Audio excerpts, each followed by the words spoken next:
این جوان اسماعیل رمضانوف ساکن جماعت شهرک مهنت‌آباد ناحیه ظفرآباد میباشد. برای گرفتن قطعه زمینی نزد حولگی چند سال است که دوتاز دارد.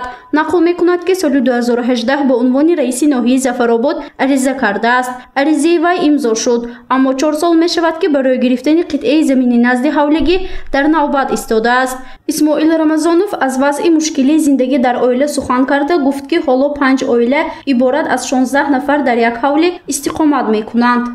من از مقامات همیشه میخوام که یک چسکی نزد حولگی میدادن و یک زندگی ما رو به پیش میبردیم. حاضر ما 5 عائله گفته ایستادم در یک خانه استقامت میکنیم. اگه کلونیم بیام نیست، دویم مکان بیام نیست، خودم بیام نیست، از دادرم هم عائله دار پرنده کو جان نیست. ما خانه اوچم میشنیم ولی خانه باباگی ما. قهرمان گزارش ما اسماعیل رمضانوف 5 سال آخر در مؤسسه تعلیمی رقم 2 ناحیه ظفرآباد همچون آموزگار تربیت جسمانی و آمادگی ابتدایی حربی به خوانندگان درس میگوید. حوله‌ای که 5 عائله استقامت میکنند میراثی است. صاحب ملک بابایش بوده. پدر اسماعیل رمضانوف نیز تا امروز حق خود را از این حوله پدریش نگرفته است. با مقصد حل مشکلیش روز شنبه سنه 13 آگوست و قبول رئیس ناحیه آمد، زیرا یگانه آرزوی این جوان هرچه زودتر صاحب زمین شده عائله دار کردن دادری خوردیش است، چون که برای خانه‌دار کنی برادرش دیگر حجره در خانه استقامتی آنها موجود نیست. از سبب تنگی روزگار دو برادر کلانیش که هر دو معلومات عالی دارند به مهاجرتی مهنتی رفتند. که کلانی همین سروی که خورباری خانه دشت زمین که آواره است. اکای دویم خواندگی معلوماتش عالی به مهاجرت مهنتی رفته است. دادر بعد از من دادرم باشد، دادرم خواندگی معلوماتش عالی و مهاجرت مهنتی به حسب نبودن شرایط و مهاجرت مهنتی رفته است. گروه کاری شعبه اطلاعاتی در روز قبول رئیس ناحیه ظفرآباد رجب اشورزاده اشتراک نموده از مشکلی و معمای چندی از ساکنان آگاه شدیم. دوامی بیش از 1 ساعتی قبول 11 نفر ساکنان با معماهای گوناگون مراجعت کردند. مضمون بیشتر این مراجعت ها گرفتن قطعه زمینی نزد حولگی، مسئله چاهی عمودی و دسترسی به کمک مادی و غذایی را در بر گرفت. معمای آنها از طرف رئیس ناحیه و دیگر زیرساختارهای مقامات بررسی کرده شد. از بودجه دادن نشد، از بودجه ولایت تمام. من برای همه من گفته هستم که از حساب خطر است نه اگر اونجا اردن. بودجه ولایت هم مصرف بودجه ولایت زمین سفاز به اختیار دولتی من. با ایناشون فکر است 4 تقسیم کنیم. بود میفهمید؟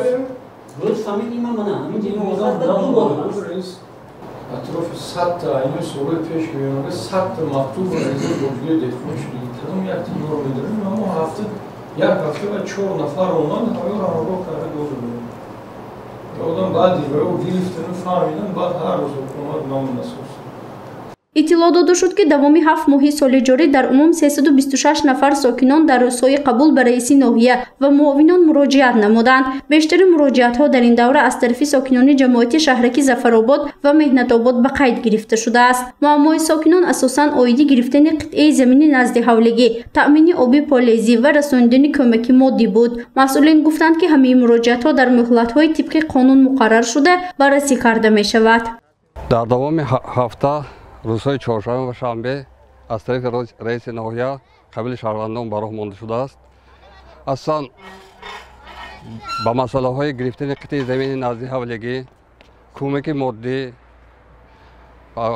تجهیزات های چاه عمودی، مسئله آب پالیزی، آب نوشاکی و دیگر مسئله ها برای رئیس ناحیه مراجعت می‌نمایند که در مهلت های در قانون معین گردیده مسئله هایی که از طریق شهروندان داده می‌شود بررسی کرده می‌شود.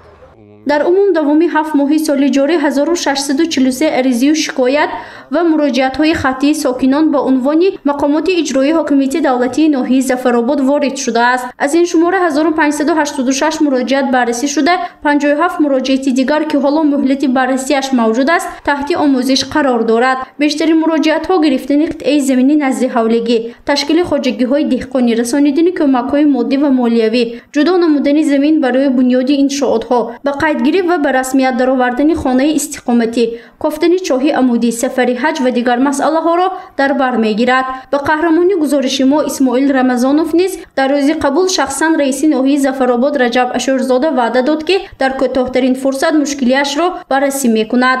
گزارش فرزانه شمسی و مفتون شکورова و نعیم جان ایوبوف از ناحیه ظفرآباد برای برنامه اطلاعاتی خبر.